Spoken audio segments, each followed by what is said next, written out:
Hello, everybody, and welcome to another edition of Charts with Dan. And this is one of those box office weekends, the first one since Barbenheimer, and really they're few and far between, where there's just so much to get to. Quite frankly, it's an intimidating number of charts because we had a record-setting opening for one movie, a record-setting hold for another movie, and on top of that record set for the holiday weekend here in the US, the Thanksgiving weekend. So let's just jump right into it because we have a lot of ground to cover. Moana 2 blew the doors off of the box office this past weekend. Let's look first at what the official quote-unquote weekend is going to be. That would be the Friday through Sunday numbers. This is for November 29th through December 1st.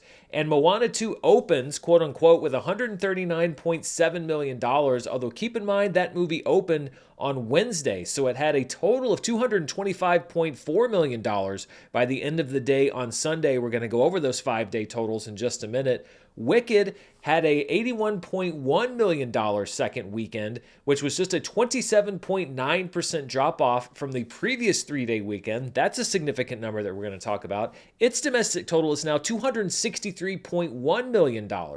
Gladiator 2 is being thrown in with Moana 2 and Wicked as one of the instigators of this record-setting weekend. I will agree that it's there, but I think it's kind of basking in the spotlight of those other two movies. It made $31 million. It was a 43.6% drop-off, but as you can see, it did not have the staying power of Wicked. Its domestic total is over $111.4 million.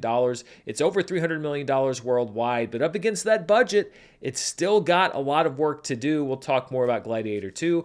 Red 1 comes in fourth place. Some people in the mood for a holiday film. It dropped 3.7% from the previous weekend, so a big beneficiary of those Thanksgiving crowds. It brought in $12.7 million. Its domestic total is now over $75 million. The Best Christmas Pageant Ever also had a very small drop, just 6.1%. It brought in $3.2 million to bring its domestic total in at over $30 million. Bonhoeffer Pastor Spy Assassin comes in sixth place. It dropped 54.4%. So Angel Studios trying to bring in yet another film over the $10 million mark. Venom: The Last Dance comes in seventh place at $2.2 million. Heretic comes in eighth place, bringing in just under $1 million. The Wild Robot, we'll see in a while that it lost quite a few theaters, the vast majority of its theaters, to Moana 2 and the other films that hit the marketplace. That's a shame because it made $700,000. If it could have stayed in more theaters for just one more weekend, I think that it would have brought in a lot more, but it dropped 66.7%. And then A Real Pain comes in 10th place at $655,000 for the weekend. But let's look at those 5-day numbers, because that's the number that we really want to look at for the Thanksgiving weekend, especially because Moana 2 officially opened on Wednesday. So this is the box office business for Wednesday through Sunday. Moana 2 is number one at $225.4 million. Wicked brought in $118.2 million over the 5-day Thanksgiving weekend.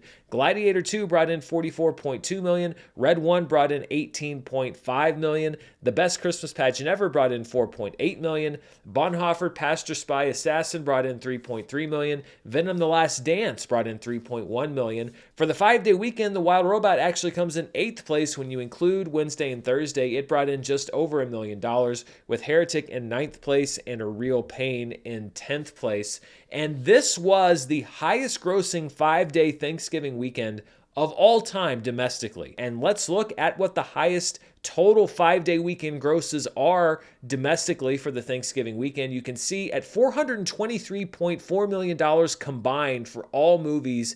2024 was easily the highest grossing Thanksgiving weekend of all time for that 5-day window. The top three were Moana 2, Wicked, and Gladiator 2. In second place was 2018's Thanksgiving weekend, but it was over $100 million lower than what we just saw, where the top three were Ralph Breaks the Internet, Creed 2, and Fantastic Beasts: The Crimes of Grindelwald. Then we had 2013 at $292.3 million. The top three were Catching Fire, the second Hunger Games film, Frozen, which also opened on the Thanksgiving Wednesday, and then Thor: The Dark World, carrying over from a few weeks earlier. 2012 was next up at $289.5 million. That saw Twilight, Breaking Dawn Part 2, Skyfall, and Lincoln as the top three. And then we have 2017's Thanksgiving weekend, which saw Coco as the number one movie, with Justice League and Wonder carrying over in second place and third place. So you can see, just given the raw numbers, how dominant this Thanksgiving weekend was. Let's look at how it stacks up when you adjust previous Thanksgiving weekends for inflation. And what I think you can see here, look at 2012, 2013, 2018, and 2009. Those are numbers 2 through 5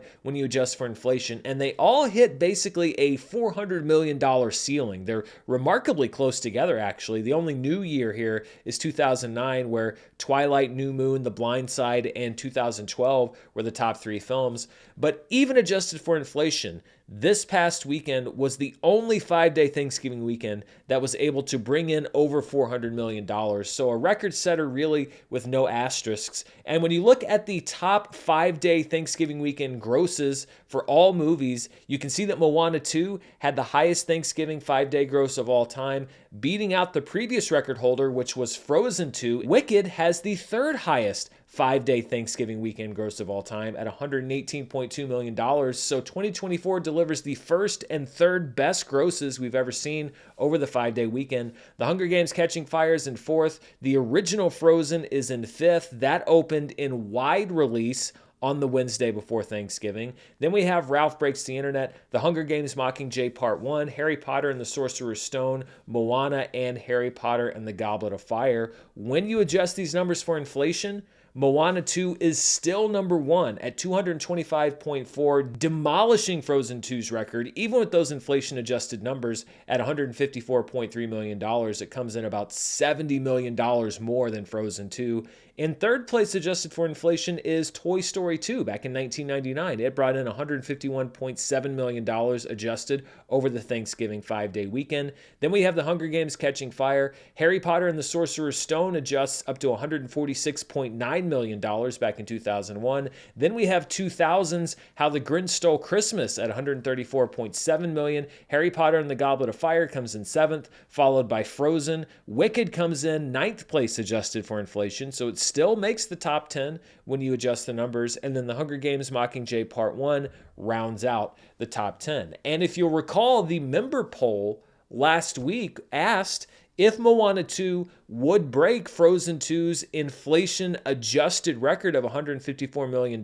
Only 34% of the channel members who voted in this poll said that Moana 2 would break Frozen 2's inflation-adjusted record. 66% said no, it would not. I saw a lot of people citing the reviews because reviews were not especially positive. They weren't bad, but they were somewhat mediocre. The reviews did not hurt Moana 2 in the least, because it had a base viewership of younger audiences. A lot of those audiences have grown up watching the first Moana on Disney Plus. It's an incredibly popular streaming film on Disney Plus, and I think that that was probably the impetus for Disney to put the movie in theaters instead of making it a series as they originally intended. And honestly, I think that this may be a bit of a watershed moment in the streaming wars, where the other studios see in black and white in front of them just how lucrative it can be to not put everything in the streaming basket, to use streaming as a way to build a brand, but then to take that brand, if it makes sense,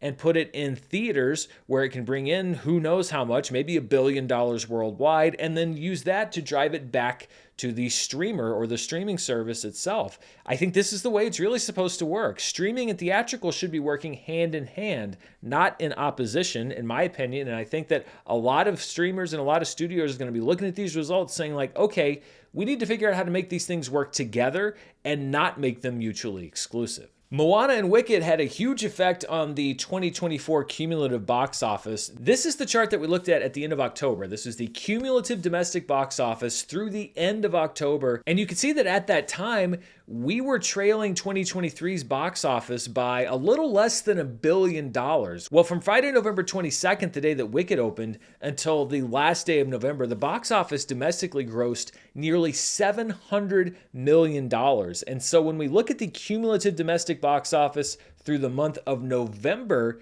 you can see that we are now trailing 2023's box office by only about $575 million.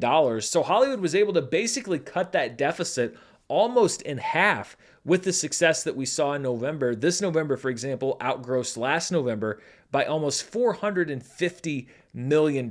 So this was a step in the right direction as far as box office recovery, and it now looks almost assured that we are going to break that $8 billion domestic barrier. And that was another member question that I had a few weeks ago. If you remember, I said, will the rest of 2024's releases take the domestic box office to $8 billion? 53% said yes, 47% said no, so it was very split there. We're easily going to get over $8 billion at this point, unless everything just craters. We still have Mufasa and Sonic 3 and a lot of other movies that are on the horizon. So now the question really is, how high will this go? I still don't think that we're going to match last year's box office, but I think that we're going to get a lot closer than most people, including myself, thought that we were going to get at the end of a pretty disappointing October. And that's been 2024 in a nutshell.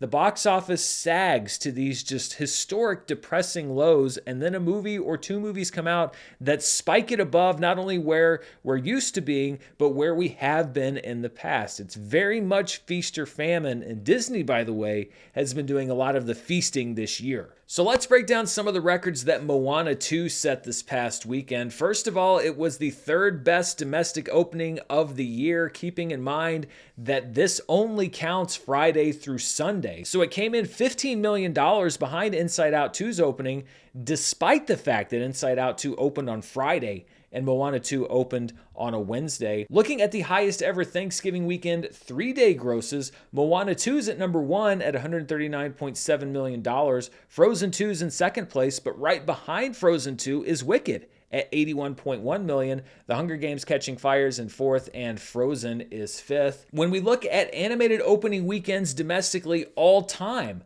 Incredibles 2 remains number 1 at $182.6 million. Inside Out 2 is in second place. The Super Mario Brothers movie is in third place. That's another movie that opened on a Wednesday and only had its Friday through Sunday gross counted. So it's in third place. Moana 2 is right behind the Super Mario Brothers movie in fourth place. And then Finding Dory is in fifth place. Again, this is just Friday through Sunday grosses. When we look at Disney Animation Studios wide openings, and keep in mind that Disney Animation Studios is a rebrand that I think they did back in 2007, right around 2007. So this doesn't cover the entirety of Disney's history. Although really, I looked into that. The Lion King, the original animated Lion King from 1994, would be the only Disney film, legacy film, that would enter any of these top 5 if you adjusted for inflation. That's because Disney did largely platform releases for its animated films, really prior to the 21st century, to the year 2000. But when we look at Disney Animation Studios, Moana 2 has the best opening for the studio at $139.7 million. That beats out the $130.2 million opening of Frozen 2 on the weekend before Thanksgiving back in 2019. Zootopia comes in third place at $75 million.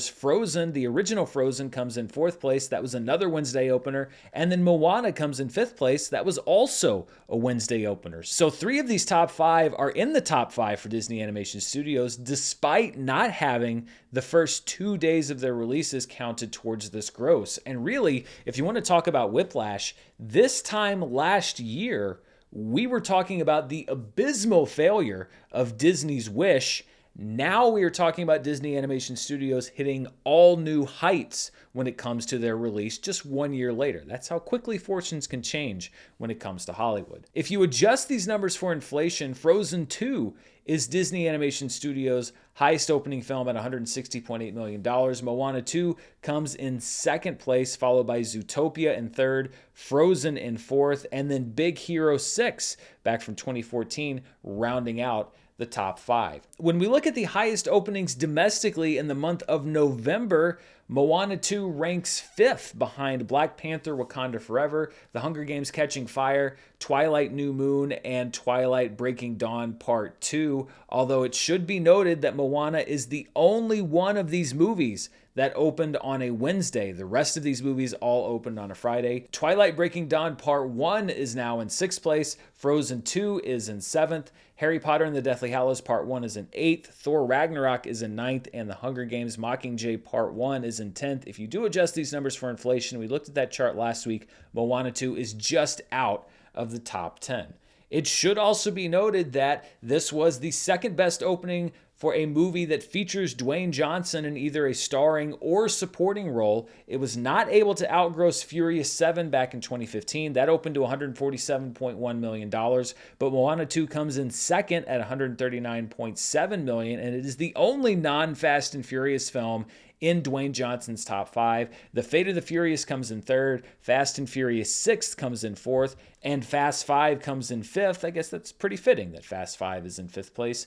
There was one piece of trivia, though, that was floating around about Dwayne Johnson this past weekend that was just completely not true, and it was posted on one of the major entertainment sites, Deadline, which does a lot of box office reporting, entertainment reporting, etc.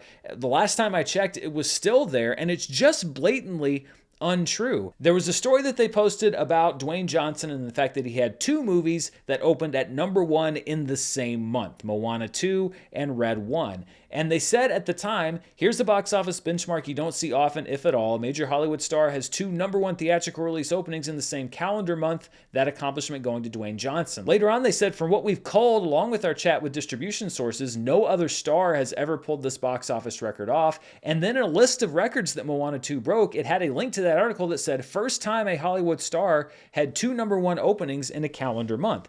Except it is not the first time that's happened. It's not remotely the first time it's happened. As a matter of fact, it happened earlier this year. Catherine O'Hara had a number 1 opening film in the same month with Beetlejuice and The Wild Robot. If you want to say that doesn't count because she's a supporting actor, okay, well, just go back to last year. Vin Diesel had 2 number 1 opening films in the same month with Fast X and Guardians of the Galaxy Volume 3. And if you want to say, well, that's just a supporting role and a starring role, etc., then that still doesn't count because the legendary summer of 1997 was legendary because Nicolas Cage pulled off this very feat. He had 2 number 1 opening films in the exact same month with Con Air and Face Off. So I don't know what their sources were at Deadline, but they're absolutely dead wrong on the idea that The Rock is the only Hollywood star to ever have 2 movies open number 1 in the same calendar month. They have not corrected the story.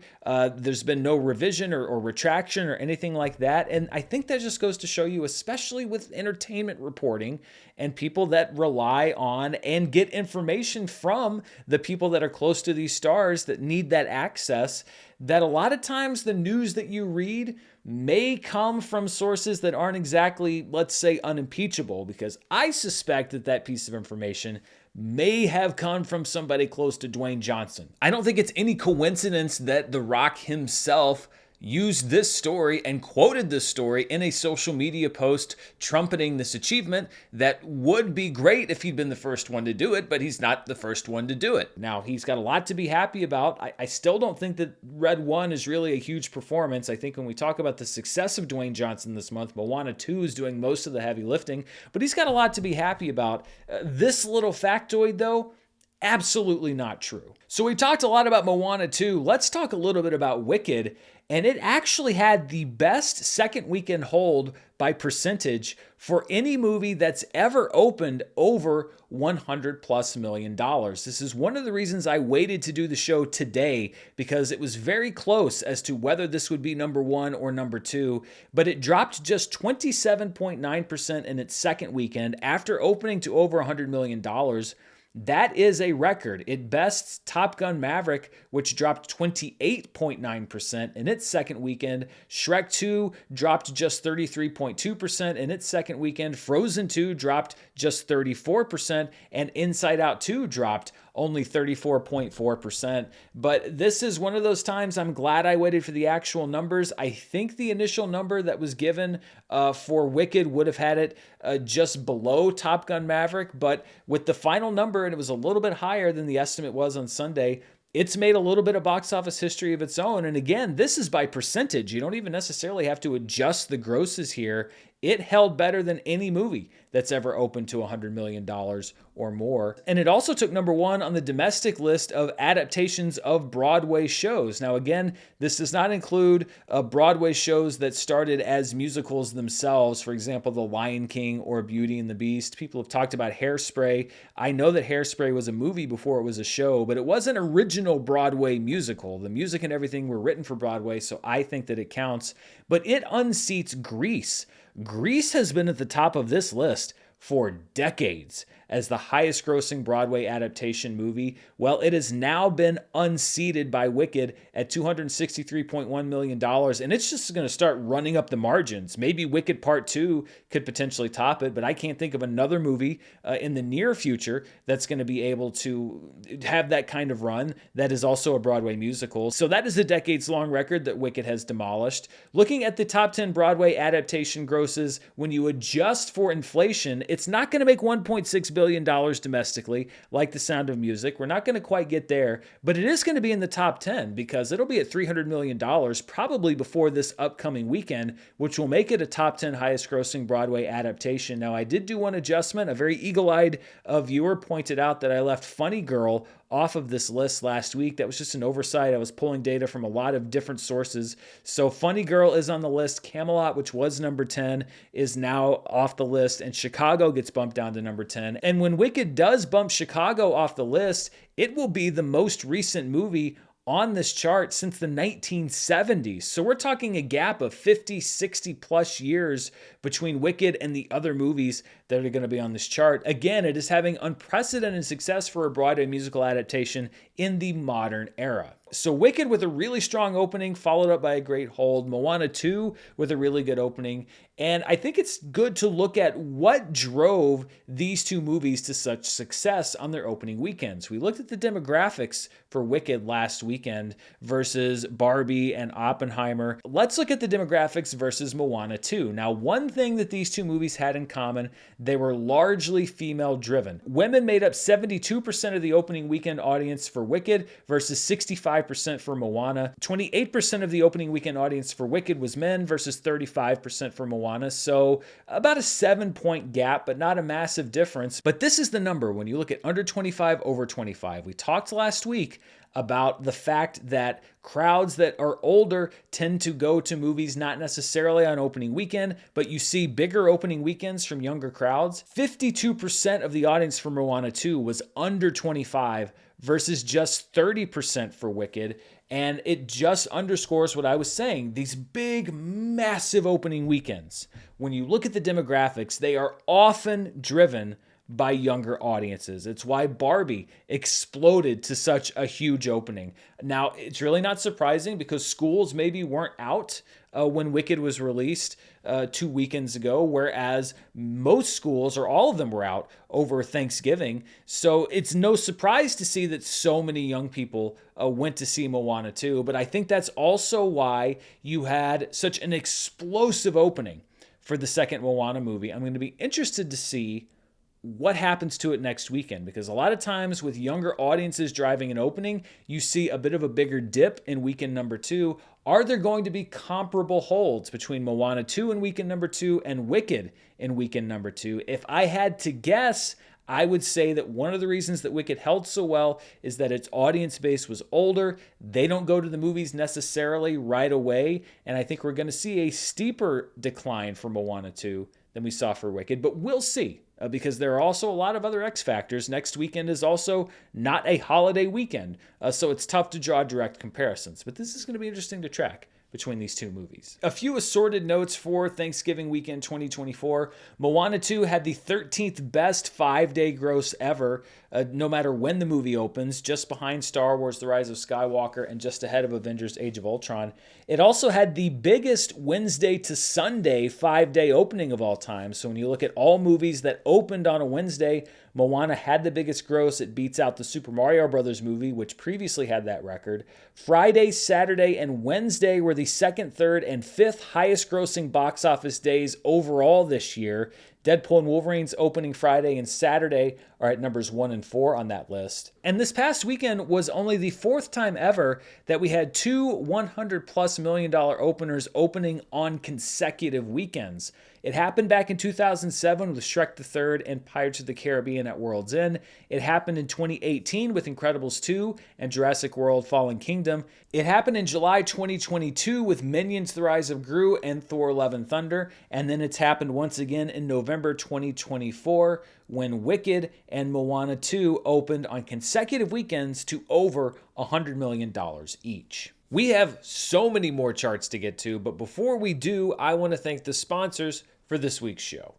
This video is brought to you by Public Rec. The holidays are a great time to look your best, whether it's for a party or just hanging out with friends. Public Rec is a great choice if you want to combine style and comfort because they have tons of great clothes, like the Deal Maker pant, which are wind and water resistant and offer the comfort of sweatpants, but the look and fit of jeans. I just got a pair that I've been trying out, and I've never really been a sweatpants guy when I leave the house, but I feel comfortable wearing these pants because they look like regular pants. A great thing about ordering from Public Rec is that their pants don't come in the usual small to XL sizes that just don't fit right if you're looking for comfort. You can order the exact width and length you need, just like any other pants. Plus, Public Rec has a wide variety of high-quality everyday basics like polos, shorts, and hoodies, so you can upgrade your whole wardrobe. I've really been enjoying this waffle knit hoodie that I'm wearing right now. It's great to wear around the house, but if I've got plans, if I want to go out and do something, I don't feel like I have to change into something nicer. It's great to wear in and out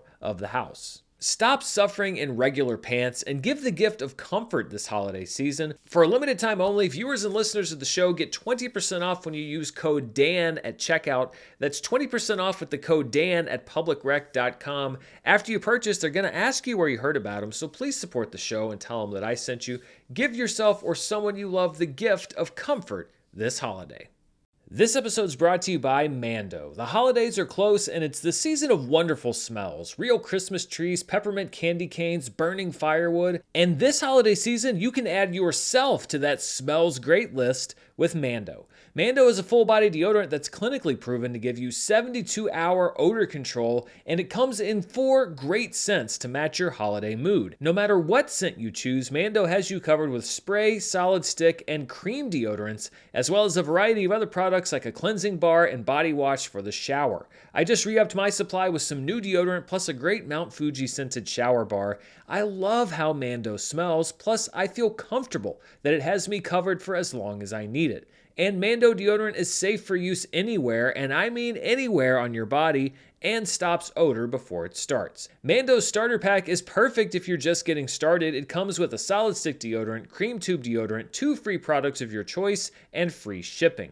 Luckily, I have a discount code to help you get hooked on my favorite smelling whole body deodorant on the market. New customers get $5 off a starter pack with our exclusive code. That equates to over 40% off your starter pack. Use code DAN at shopmando.com. That's SHOPMANDO.com. Please support the show and tell them that I sent you. Don't let that sweat under your ugly Christmas sweater get to you this holiday season. Get Mando.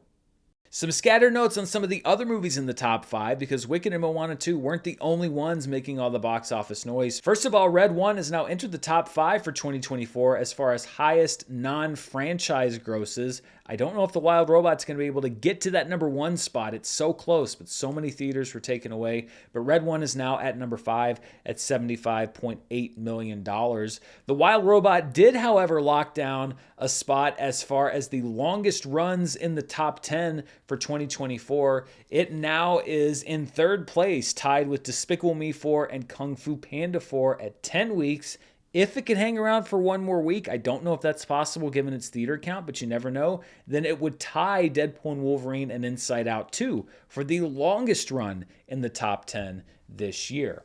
Also, a quick note on Heretic. It lost a bunch of theaters. It's still in the top 10, but didn't bring in that much money. However, it made enough to become one of the highest grossing A24 releases domestically of all time. It displaces Ex Machina at number 10. It's at $26.8 million. I guess depending on how many theaters it's in, it could maybe make another $1 million or so to displace Midsommar and Moonlight, but it's not going to get up to where The Iron Claw is. It was a bit front-loaded because it had a very aggressive opening weekend strategy, but still, it makes its way to the overall top 10 for A24. Dropping out of the domestic top 10 this past weekend, we had two movies. Smile 2 is out after 6 weeks. Conclave is out after 5 weeks. And when we look at the biggest theater count changes for the 3-day Thanksgiving weekend, this is what I'm talking about with The Wild Robot. It lost the most theaters out of any movie in release. It lost 1,227 theaters. It remains in only 883. This is very sad because I think that it could have done maybe not substantially more business, but I think it could have done a fair amount more if it was there for people to go see. I understand that it's available to watch at home, but I still think it could have done pretty well for this Thanksgiving weekend, but it was taken out of so many theaters. Heretic lost 962 theaters. It's now in 660. Venom: The Last Dance lost 842. It's still in 1,716. Really? You got all that room for Venom: The Last Dance and not The Wild Robot? I don't know.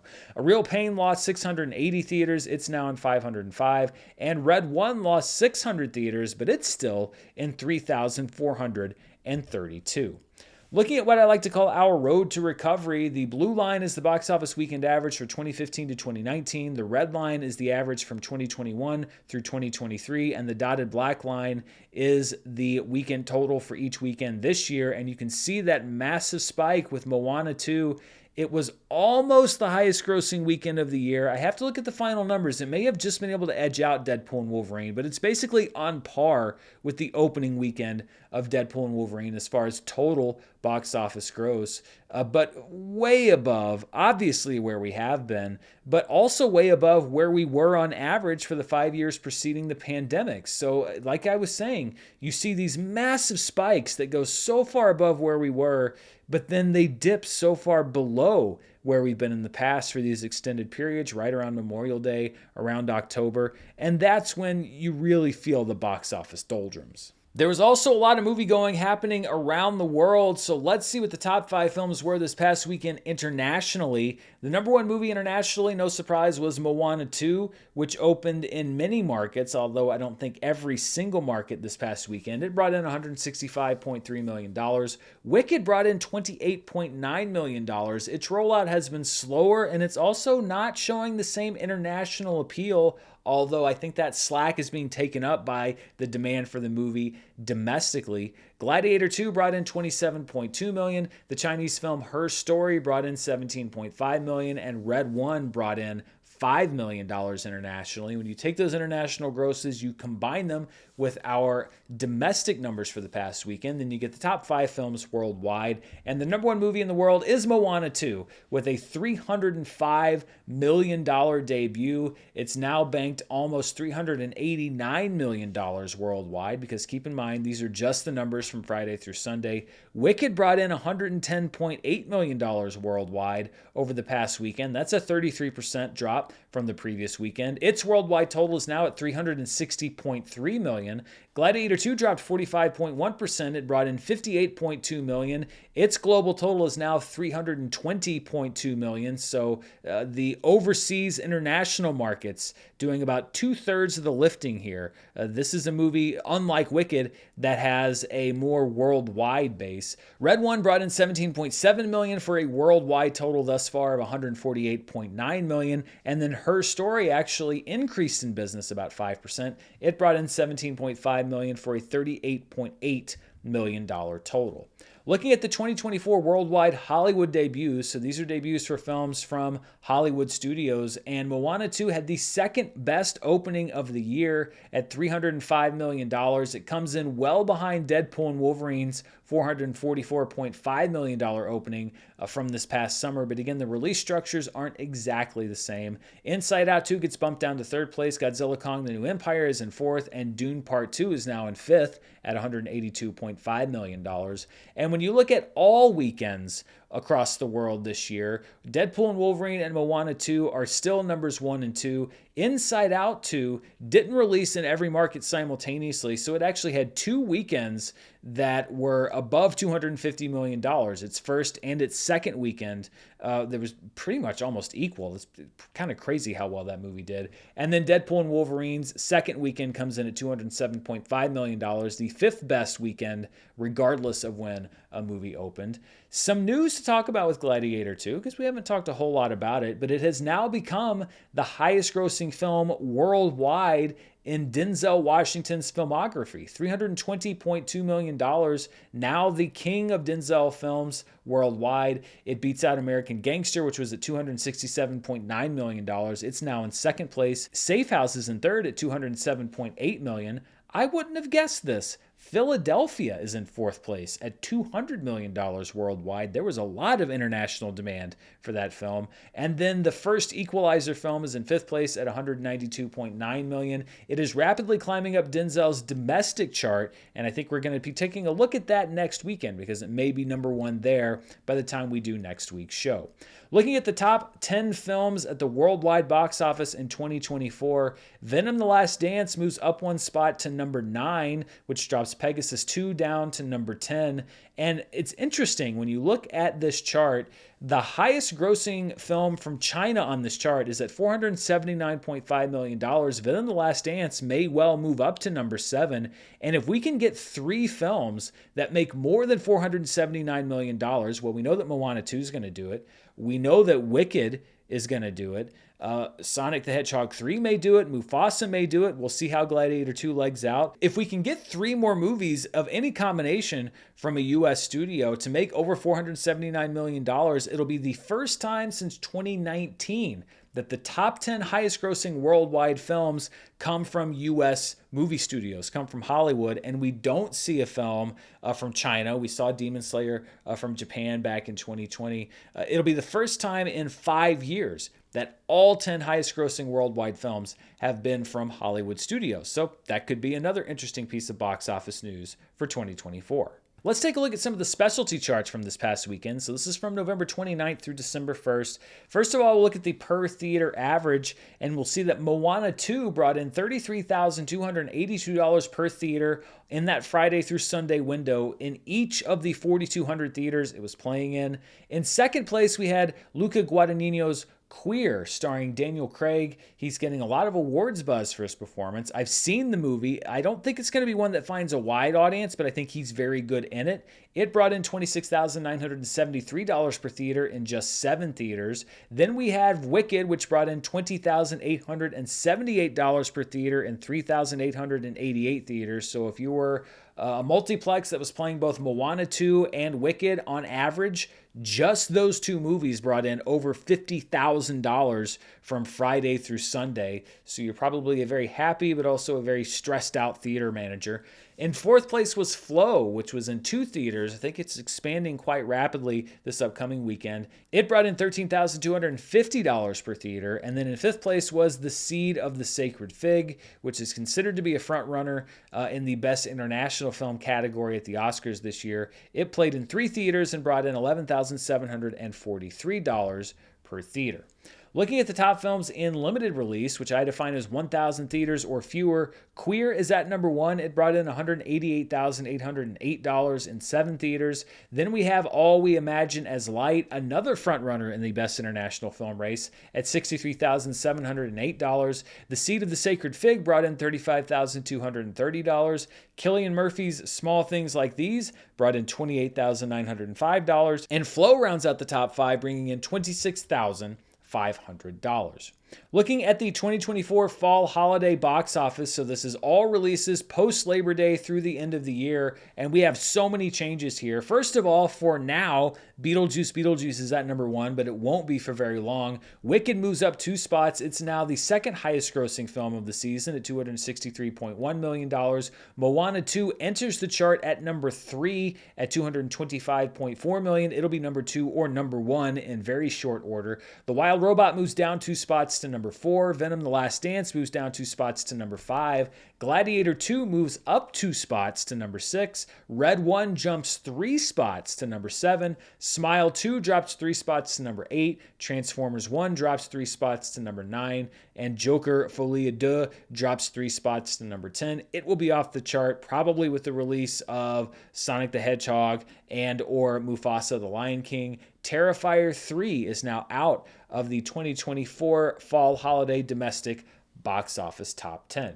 Looking at the 2024 annual domestic box office, also some changes on this list for the first time in a while. Wicked enters the chart at number 7, with Moana 2 entering the chart at number 8. They're both very close behind Twisters, Dune Part 2, and Beetlejuice. Beetlejuice, we'll see where they wind up on this list. Godzilla Kong: The New Empire drops down to number 9. Kung Fu Panda 4 drops down to number 10. And then 2 movies that have been there since the summer, Bad Boys Ride or Die and Kingdom of the Planet of the Apes, now out of the 2024 annual domestic top 10. Before we look at the streaming charts, I want to take a moment, as we often do here on the show, to look at a weekend in box office history, and we're going to go 35 years into the past to look at the weekend of December 1st to the 3rd, 1989. This was the weekend after Thanksgiving, and the number 1 movie was Back to the Future Part 2, which was a Thanksgiving release. It dropped 56.5% in its second weekend for a $12.1 million total. Adjusted for inflation, that would be $30.8 million. Back to the Future 2 would eventually make $118 million, or about $300 million if you're going to adjust for today's money, which is a success, but nearly $100 million less than the original movie. Almost opening in first place was National Lampoon's Christmas Vacation, one of my yearly watches around the holidays. It opened to $11.75 million, which if you adjust for inflation would be $29.9 million. Christmas Vacation would go on to make over $70 million, or $180 million if you adjusted for inflation. In third place was Harlem Nights, which was written and directed by Eddie Murphy. He teamed up with Richard Pryor in that film. It made $5.2 million in its third week of release for an adjusted total of $13.2 million. Then we had Steel Magnolias, also in week 3, which brought in $4.8 million, and The Little Mermaid in its third week of release, which brought in a little over $4 million. If you were to adjust all of their final box office grosses for inflation, each of these top 5 movies would be $150+ million grossers today. It's been a very long time, I think, since we could say that about the top 5 now. And with the release of Christmas Vacation 35 years ago, I got inspired to ask a Christmas-related question for this week's Box Office Flashback Trivia. What is the highest grossing film of all time domestically with the word Christmas in the title, not adjusted for inflation? So, domestic box office, all-time list, the word Christmas must be in the title. What is the highest grossing film of all time? I'll give you a minute to think about it. Pause the video if you want, but here we go. I'm going to give you the answer right now. It is How the Grinch Stole Christmas, which was released back in the year 2000. It made $261.4 million unadjusted for inflation, which makes it number 140 all time. I remember seeing that movie, and, it's all right. Jim Carrey's great. I love Jim Carrey. The movie, I could take it or leave it. All right, let's turn from the world of the box office to the world of streaming. I think that we are going to see huge numbers for Moana 2 on streaming once it does hit the service in probably a few months. But let's look at the latest numbers we have, starting with Netflix. This is for the week of November 18th through the 24th. The number 1 program on Netflix was The Merry Gentleman, a Netflix original Christmas movie, which brought in 14.73 million views. And second was Hot Frosty, which brought in 12.72 million views. If you didn't get a chance to see it, I did a detailed breakdown of Hot Frosty, including all of my thoughts on the real-world implications of that movie. I really enjoy that video. It could use a little extra viewer love, so if you want to check that out, see it on the channel. I'll probably throw a little notification up there in the corner as well. In third place is the Netflix original film GT Max, which brought in 10.8 million views, followed by Spellbound, which was a Netflix original animated film using a lot of Disney veterans who worked on some of the original hand-drawn animated classics. It opened to 8.46 million views. We'll see if it gets a boost when the latest numbers come out later today. I think that Netflix would want it to, because with that kind of talent involved, this was a movie I think they were counting on sort of helping them break through that barrier when it comes to animation. The Netflix original film The Lost Children comes in 5th place. Minions: The Rise of Gru comes in 6th at 7.78 million. In 7th place is a movie very near and dear to my heart. If you were a Schmodown fan, then you'll know why. Ready or Not, which debuted to 7.55 million views. In 8th is Buy Now, The Shopping Conspiracy, a Netflix original documentary at 7.13 million views. Then in 9th place is A Man on the Inside Season 1, which brought in just under 7 million views. And then Arcane Season 2, as it debuted its final act, comes in at number 10 at 6.4 million views. Let's look now at the latest numbers from Nielsen. Now, these numbers are delayed by about a month because that's how long it takes Nielsen to crunch all that data, and they are domestic numbers only, unlike the global numbers that we just looked at from Netflix. This is for the week of October 28th through November 3rd, so this encompasses Halloween and the days after. At number 1 was the Netflix original movie Don't Move, which brought in 10.5 million hours watched, followed by the debut of Despicable Me 4 on Peacock at 8.3 million hours watched. Another Netflix original movie, Time Cut, is in 3rd place, followed by The Secret Life of Pets, which debuted on Netflix at 6.5 million hours watched. And then the Netflix original documentary, Martha, about Martha Stewart, rounds out the top 5 at 6.4 million hours watched. Sing comes in 6th place. Woman of the Hour comes in 7th. Coco, maybe a lot of people watching on November 1st, comes in 8th place at 4.8 million hours watched, followed by Trap on Max, and then The Nightmare Before Christmas. It probably is saying farewell to the charts until next year. It brought in 4.6 million hours watched, tied with Trap. Looking at the most watched streaming shows for October 28th through November 3rd, The Lincoln Lawyer is still number 1 at 24.1 million hours watched. The new season of The Diplomat puts it at number 2 on the charts with 18 million hours watched. Then we have Lost, which is having a Netflix streaming resurgence, in 3rd place, followed by Family Guy in 4th, Beauty and Black in 5th, Grey's Anatomy in 6th, Bob's Burgers in 7th, Love is Blind in 8th, Bluey in 9th, and then for the first time this season, and in the week where it aired its final 2 episodes, Agatha All Along finally makes the most watched streaming shows all around. It's not just on the originals list, it's now one of the 10 most streamed shows in the US, according to Nielsen. This also wasn't the first week where Agatha All Along aired 2 episodes. It aired its first 2 episodes in the same week and its last 2 episodes on the same week, and brought in its biggest viewership number yet on those last 2 episodes. That indicates that people were tuning in as the show went on, and you had a finale audience that was much bigger than the premiere audience. When we look at the shows that were in the Nielsen Top 20, as far as the 10 that had the most watch time per available episode, Beauty and Black from Tyler Perry was at number 1 at 1.74 million hours watched per episode. Then we have Territory, which is an imported show to Netflix, at 1.41 million hours watched per episode.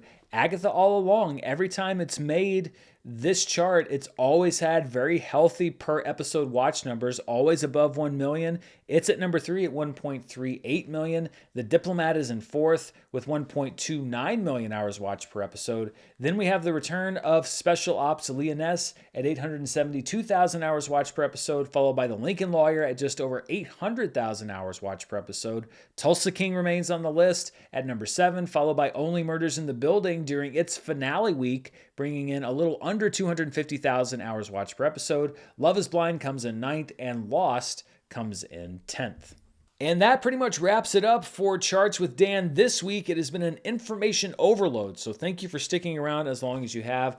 Quickly, let's take a look at some of the things that you may want to catch this upcoming week in theaters or on streaming. First of all, on Thursday, Pushpa 2: The Rule, which is a Telugu language film from India, a 3+ hour action epic, which follows the release of the original film back in 2021, will be hitting theaters. Also on Thursday, For King and Countries, A Drummer Boy Christmas Live will begin playing in theaters. It was recorded at a concert in Houston and features the Christian pop duo performing Christmas music. And then debuting on Thursday on Max is Creature Commandos Season 1. These are the first 2 episodes of the first official project from James Gunn's DCU. He created and wrote the animated series featuring another band of misfit heroes, so a first glimpse at what James Gunn may have in store for the DCU. Opening in theaters this Friday is Y2K, which was directed and co-written by Kyle Mooney. It takes place on New Year's Eve 1999 in a world where Y2K leads to a machine revolution and goes after a bunch of teenagers. Among the cast is Fred Durst as himself. That's enough to get me in the theater. Also in mini theaters this weekend is a re-release of Interstellar to celebrate its 10th anniversary. It'll be in select IMAX theaters, including some limited engagements in 70mm. And for the people that always ask, hey, why are you always talking about driving to see a movie or traveling to see a movie? Here is a fan-made list of the theaters that are showing Interstellar in any format in IMAX this upcoming weekend. That state in the middle that has nothing in it, that would be Arkansas. That is why I have to travel so often to see movies, because that is how it often looks when I'm trying to see certain movies. No opportunities whatsoever in my state or really in close driving distance to my state. Mississippi, Alabama also really kind of getting the short end of the stick there. I wish I could talk to some of the booking people and say, hey, there are people that like movies that live in that state as well. It's not all just whatever you think it is. So yeah, anyway, that's what I have to deal with. Also opening in mini theaters this weekend is a movie called Werewolves. Frank Grillo stars in a movie as part of a team trying to stop a large chunk of humanity from turning into, you guessed it, werewolves. So, seems like a weird time to open that movie, but it's opening this weekend. Hitting many other theaters as well is Solo Leveling Reawakening. It is a recap movie of Season 1 of the anime series Solo Leveling, and it precedes the debut of Season 2 of that show, which premieres early next year. In some theaters nationwide is Night Bitch, one of my favorite titled movies of the year, from writer-director Murrell, whose last film was 2019's A Beautiful Day in the Neighborhood about Mr. Rogers. Amy Adams stars as a young mother who finds her day-to-day life so frustrating that at night she suspects that she is starting to turn into a dog. This is not a crossover with werewolves. This is a very interesting film. Amy Adams is great in it, but I'm curious to see what people say about it. Also opening in some theaters nationwide is a movie called The Order. Jude Law plays an FBI agent who's tracking the militant activity of a group of white supremacists whose leader is played by Nicholas Hoult. I'm looking forward to seeing this one. I saw a trailer for it. It looked really good. And in some theaters, a very limited release is The Girl with the Needle. This is Denmark's entry into the Best International Film Competition at the Oscars this year. I've read the synopsis, and as you might expect from a film hailing from Denmark, it sounds very bleak. And finally, on Saturday, hitting many theaters around the country, My Neighbor Totoro will be on the big screen as part of Studio Ghibli Fest 2024. And that's all I've got for you this week. Be sure to stay tuned right here for more movie news, reviews, box office, and more. I've got a review coming up soon for Nosferatu, which was one of my most anticipated films of the year, as well as many other things that are hitting theaters. And as we get ready for award season, a lot of those films, I'm looking at my awards coverage now and starting to make my picks and selections and shortlists, etc. So we'll be doing a lot more of that in the weeks to come. Thanks for sticking around and listening to me shout all of these numbers at you. Until next time, stay safe, and I'll see you then. Bye.